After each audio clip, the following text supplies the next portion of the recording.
In the heart of the 12th century, a kingdom forged in conflict found its most unlikely champion. This is the story of Baldwin IV, the leper king of Jerusalem.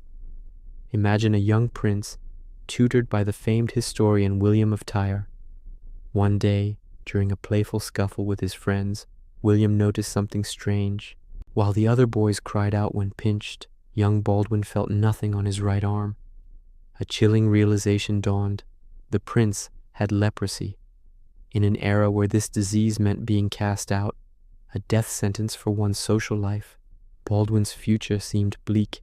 A king, a warrior, was expected to be a pillar of strength, a flawless icon. How could a boy marked by such an affliction ever hope to rule? But Baldwin was no ordinary boy. When his father died, he ascended the throne at just 13 years old. Despite his youth and his worsening illness, he refused to be a mere figurehead.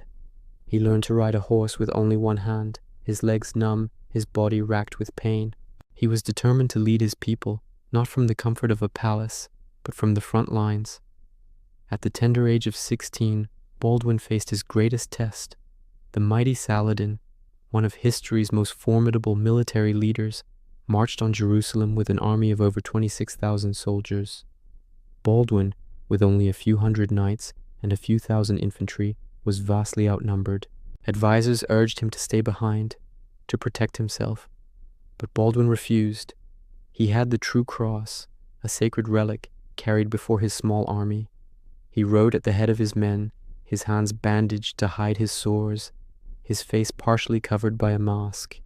At the Battle of Montgisard, against all odds, Baldwin led a surprise charge directly into Saladin's forces. The shock and ferocity of the attack, led by a king who defied death itself, shattered the larger army. It was a miraculous victory, a testament to a spirit that refused to be broken by a failing body. For years, Baldwin fought not only his enemies, but also his own relentless disease. He ruled with wisdom and courage, a beacon of hope for the kingdom of Jerusalem. He passed away at just 24, his body finally surrendering, but his legend was already forged. He was a king who proved that true strength isn't about physical perfection, but about an unbreakable will.